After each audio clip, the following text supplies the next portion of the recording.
Welcome जी, let's start.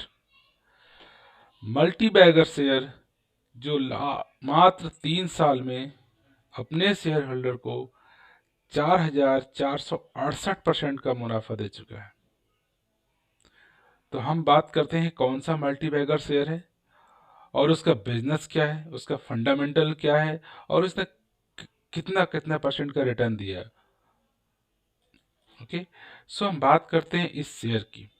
तो आज के डेट में ये शेयर ने ऑलमोस्ट 10% का प्रॉफिट आपको दिया है और स्टार्टिंग होने के बाद से लेकर कंटिन्यूअस से ऊपर डायरेक्शन में गया। ओके, और आज ये 9.41% अप रहा है। अगर हम इसकी एक महीने की परफॉर्मेंस देखते हैं तो एक महीने में इसने 56.91% रिटर्न दिया है।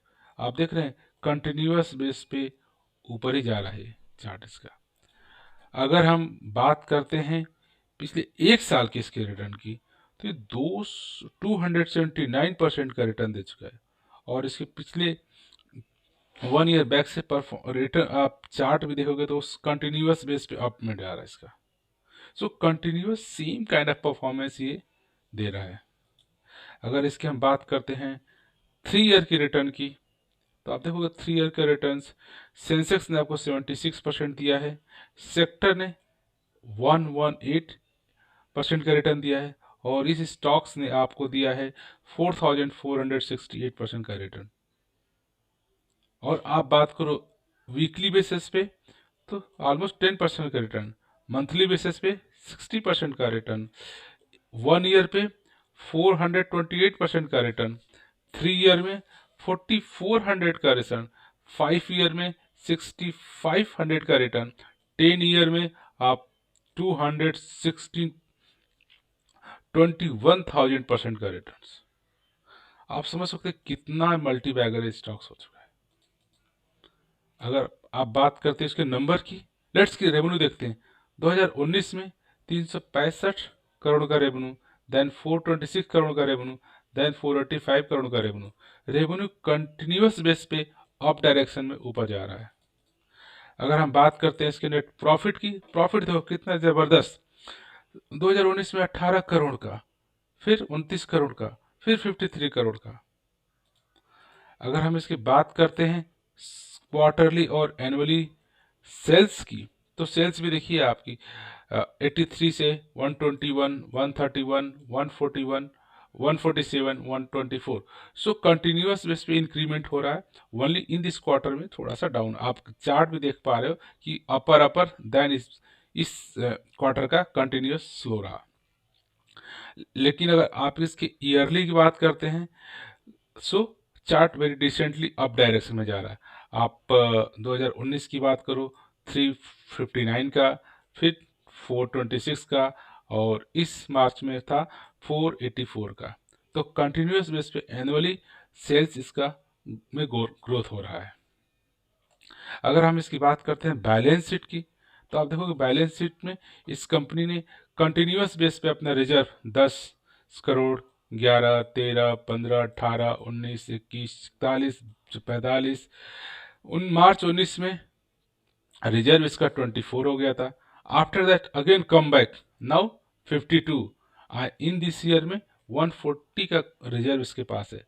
आप देखोगे तो यहाँ पे इन्होंने इसकी बोरोइंग भी ऑलमोस्ट यहाँ पे 18 तक 6 करोड़ की हो गई थी, अगेन बोरोइंग बढ़ गई, लेकिन now they are just reducing the borrowing. तो कंपेयर टू इसके रिजर्व्स 140 करोड़ के है, उधारी बोरोइंग जस्ट 74 के है, तो कोई दिक्कत नहीं। अगर इस कंपनी के अदर पैरामीटर कंसिडर करोगे तो ये प्रॉफिट ग्रोथ इसका 66% CAGR लास्ट 5 ईयर का रहा है। कंपनी का जो रिटर्न ऑन इक्विटी होता है वो 42% का है। So that is very positive information. अगर हम बात करते हैं कि कंपाउंडिंग एनुअल ग्रोथ इस कंपनी का क्या रहा तो आप हैरान रह जाओगे। एक साल में 400%, 3 साल में 200%, 5 ईयर में 131% और 10 ईयर में 71% का ये रिटर्न CAGR रिटर्न आपको दिया है। और आप रिटर्न ऑन इक्विटी की बात करते हैं 41%, 43%, 35% एंड 31% का। आप कंपाउंड सेल्स ग्रोथ की बात करते हो कंटिन्यूस बेस पे, ये 24, 63, 35 एंड 23%। आप कंपाउंडेड प्रॉफिट ग्रोथ की बात करते हो 63% till now and 3 year 100%, 5 year 63% and 10 year 35%। So all parameters of the compounding annual growth या this tremendous. So numbers demonstrate the company is very fundamentally strong. अगर इस बात करते हैं इनके प्रमोटर होल्डिंग की, तो आप देखो मोर देन 70% जो प्रमोटर के पास सारी होल्डिंग है, और only public 25% and F I D I S 3% और 0.1%। तो आप बिलीव करो कि जो प्रमोटर सारे स्टेक्स प्रमोटर के पास है, मार्केट में जितना रिक्वायर्ड 75% उतना ही बाहर है, 70% तक स्टॉक्स कंपनी के प्रमोटर के पास है। इसका मतलब ये था कंपनी को अपने बिजनेस पे बिलीव है और सारे शेयर होल्डर उनके पास रखते हैं, अगर और उनकी बिजनेस को जानते हैं, इसलिए उनके पास सारे शेयर हैं। मैं बात कर रहा था HEL ग्लासकोट की, और ये स्टॉक्स का मैनेजमेंट का रिटर्न देखते हैं तो इसके मैनेजमेंट के लिए कोई भी रेड सिग्नल नहीं है। मीन्स कि कंपनी का मैनेजमेंट सॉलिड है, स्ट्रॉन्ग है, और ये स्टॉक्स अभी good time to consider as stock is not an overbought zone. ये ओवरबॉट जोन में नहीं है। इस स्टॉक का डिविडेंड यील्ड भी मैनेजेबल है, लेकिन रिटर्न्स ग्रेटर देन एफटी है। ये स्टॉक्स करंटली अपने करंट प्राइस से, इसका करंट प्राइस इसके इंट्रिंसिक वैल्यू से बहुत ज़्यादा है। अब हम कैलकुलेट भी करेंगे इंट्रिंसिक वैल्यू इसका कितना है। अभी करंट प्राइस इसका 7300 है। आप देखोगे इसके स्टॉक्स को लास्ट 3 ईयर का, सो ये कंटिन्यूअस बेस पे ये अप डायरेक्शन में जा रहा है, और ये एक स्मॉल कैप का स्टॉक्स है, और इसमें हाई रिस्क भी है। High risk high return. और इसके सेक्टर की बात करें, इसकी सेक्टर का पी है 64 का, और ये आपको स्टॉक 175 के पी की मिल रहा है। तो कितना ही हाई प्राइस पे मिल रहा है। Still this stock is not overbought zone, entry point we can consider.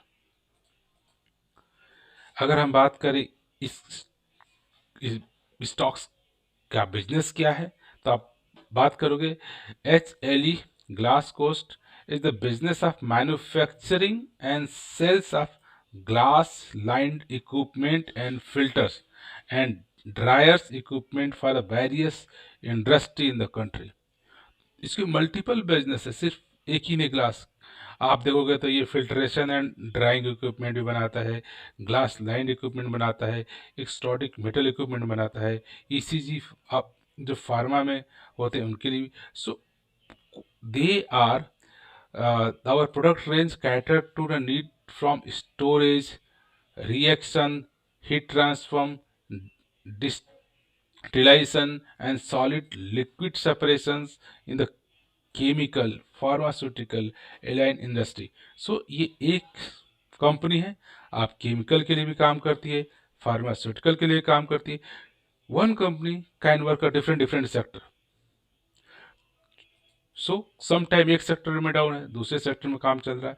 तो इस तरह से बिजनेस में वैरायटी है। सो इसके बिजनेस को देखते हुए, इसके फंडामेंटल को देखते हुए, लुक लाइक ये कंपनी फंडामेंटली वेरी स्ट्रांग से बिजनेस में डाइवर्सिफिकेशन है, मल्टीपल्स बिजनेस में काम करती है, और इसके management feel this company is growing. इसकी वजह से प्रमोटर के पास higher number of share holder है। अगर हम बात करें इंट्रिंसिक वैल्यू इसकी एक्चुअली कितनी होनी चाहिए थी, तो आप देखो इंट्रिंसिक वैल्यू वेरी लो होनी चाहिए थी, लेकिन इसकी the way the business he is working, जैसे बिजनेस इसके मैनेजमेंट जिस बिजनेस को जिस हिसाब से इसको रेवेन्यू प्रॉफिट सेल्स को ग्रोथ कर रहे हैं, उसके हिसाब से इसके मार्केट प्राइस वेरी हाई के ऊपर हाई पे हाई जा रही है, और जिसकी वजह से ये आपका मल्टी बैगर स्टॉक्स बना है। ह्यूज नंबर ऑफ रिटर्न दे रहा है, क्योंकि इसमें लोग इसके बिजनेस को समझ रहे हैं, और बिजनेस को समझते हैं तो स्टॉक्स परचेज करने की कोशिश करते हैं। किसी के स्टॉक्स का प्राइस क्यों भागता है? क्योंकि उसमें उसमें नंबर ऑफ बायर ज़्यादा हो गए। नंबर ऑफ बायर ज़्यादा हो गए, सेलर माने जो जिनके पास स्टॉक्स हैं वो बेचना नहीं चाहते हैं, लोग उसको खरीदना नहीं चाहते हैं, तो उसका सेल बढ़ जाता है। ठीक है, तो इसकी वजह से स्टॉक प्राइस ज़्यादा है, क्योंकि इसमें द फंडामेंटली स्ट्रांग कंपनी है, फ्यूचर में बिलीव करती है। आने वाले लोग इसीलिए इसके शेयर को बेचना नहीं चाहते हैं, तो लोग खरीदना चाहते हैं, तो इसका शेयर प्राइस बढ़ गया। इसी को इसका करंट मार्केट प्राइस होगा तो बहुत ज़्यादा है। तो अगला फाइनल तीन क्वेश्चन आता है, क्या is this stocks good for the long term investment, yes और नो? तो अगर इसका फंडामेंटल एनालिसिस देखते हैं तो लुक लाइक ये कंपनी ओके है, और आप चाहो तो आप अदर फाइनेंशियल्स आप एनालिसिस कर सकते हो, अपने लेवल से इसको देख सकते हो, लेकिन ये श्योरली इसका रिजल्ट्स काफ़ी बेटर आ रहा है। ऐसे रिजल्ट कंटिन्यू करता रहेगा तो ये surely good for your long term investment के लिए। This is the my reading, but what you think? If you take your own analysis, अपना खुद का एनालिसिस करिए, इस कंपनी का वैल्यूएशन देखिए, प्राइस मोमेंटम देखिए, इसके मैनेजमेंट कॉर्पोरेट के एक्शन क्या है, और अपने जो भी इंस्टीट्यूशनल या फाइनेंशियल एडवाइजर हैं उनसे भी अपना डिस्कशन करिए, सजेशन लीजिए, और उसके बाद देखिए कि ये इसका लॉन्ग टर्म फ्यूचर क्या है। ये हमारी एनालिसिस की वजह से, मेरी एनालिसिस की तरफ से look like this is the good for your long terms, even for short terms. और इसके इतना फाइनेंशियल नंबर स्ट्रांग से सेल्स ग्रोथ स्ट्रांग है, जिसकी वजह से प्राइस भी ज़्यादा है। तो अब ये बात करोगे कि जो स्टॉक है क्या अंडर वैल्यूड है कि ओवर वैल्यूड है? श्योरली ओवर वैल्यूड में मिलेगा। सो अब बात करोगे इसकी इंट्रिंसिक वैल्यू कितनी एक्चुअली होनी चाहिए, तो एक्चुअली बात करो इसकी intrinsic value very very low है, ऑलमोस्ट 400 के आसपास है, और ये ट्रेड हो रहा है 7000 के ऊपर। तो आप देखोगे ये अभी आज की डेट में ट्रेड कर रहा है अपने प्रीमियम वैल्यू पे, और भी एक दो प्रीमियम वैल्यू नहीं, 2000% के प्रीमियम वैल्यू पे ट्रेड कर रहा है। तो ये स्मॉल कैप का स्टॉक है, रिस्की स्टॉक्स है, लेकिन प्रॉफिट भी उसी हिसाब से आपको दिया है। तो आप एक टाइम मैनेजमेंट के टाइम के हिसाब से इसके स्टॉक को एनालिसिस करो, और मेरे हिसाब से ये स्टॉक्स का बिजनेस ठीक से आप इसके फंडामेंटल को देखो, बिजनेस को देखो, मैनेजमेंट को देखो, और फिर आप खुद अपना स्टडी करो, आप खुद जजमेंट लो कि क्या ये स्टॉक्स आपके लिए एक ग्रोथ स्टॉक बन सकता है, ये मल्टीबैगर स्टॉक्स क्या आपके पैरामीटर पे फिट बैठता है तो इन्वेस्टमेंट करो, नहीं फिट बैठता है तो स्टॉक मार्केट में हजारों स्टॉक्स पड़े हुए हैं। आपका खुद पैरामीटर डिसाइड करो कि आप किस बिजनेस को जानते हो, वो बिजनेस के बारे में कितना आइडिया है, आपको लगता है वो बिजनेस रन करेगा, व्हाट यू थिंक कि ये बिजनेस आने वाले 5 to 10 ईयर में कंटिन्यू ग्रोथ देगा, ऐसे इसके प्रॉफिट आते रहेंगे, ऐसे इसके रिटर्न्स आते रहेंगे। श्योरली दिस, अगर ऐसा यस आता है तो आप इन्वेस्टमेंट प्लान कर सकते हो, लेकिन first take your decision, do your own analysis. इससे आप लर्निंग करोगे, आप सीखोगे कि कंपनी का इवैल्यूएशन कैसे होता है, fundamentally, financially, other parameter. Company ठीक है तो प्राइस तो अपने आप अप डाउन होता रहेगा। अगर कंपनी को आप बिलीव करते हो कि कंपनी राइट्स है, तो आप जब आपकी एनालिसिस कंप्लीट हो जाए, आज आप इसी प्राइस पे ले सकते हो, आप इस प्राइस पे ले सकते हो, आप इस प्राइस पे ले सकते हो, आप इस प्राइस पे ले सकते हो। अगर पता है कि आने वाले 5 to 10 ईयर में इसका बिजनेस सही चल रहा है, तो आप प्राइस ज़्यादा नहीं है, यहाँ पे देखो तो यहाँ प्राइस ज़्यादा लगेगा, यहाँ पे देखो तो यहाँ प्राइस ज़्यादा लगेगा, यहाँ पे देखो तो यहाँ प्राइस ज़्यादा लगेगा। तो जब भी स्टॉक मार्केट में आते हैं तो कोई स्टॉक्स मांगा है तो लगता है कि उसका प्राइस ज़्यादा है, आप उसके 1 ईयर, 1 साल बाद देखोगे तो और प्राइस उसका बढ़ गया, 1 साल बाद देखोगे और प्राइस बढ़ गया। तो जब भी आप प्राइस के ऊपर मत जाओ, आप जाओ क्या ये आने वाले टाइम में बिजनेस इसका ग्रो करेगा, ये चलता रहेगा, तो श्योरली स्टॉक प्राइस भी बढ़ेगा। अगर आपको लगता है कि नहीं इसका बिजनेस सही नहीं चलने वाला, आप ड्रॉप कर दो। सो आप अपने लेवल से एनालिसिस करो किसी भी स्टॉक्स को, किसी भी कंपनी को, कि आपका प्रॉफिट क्या है, आप शॉर्ट टर्म में देखना चाहते हो, लॉन्ग टर्म में देखना चाहते हो, वेल्थ क्रिएट करना चाहते हो,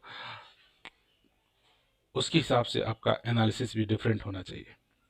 सो from this note I would like to say thank you for watching this video.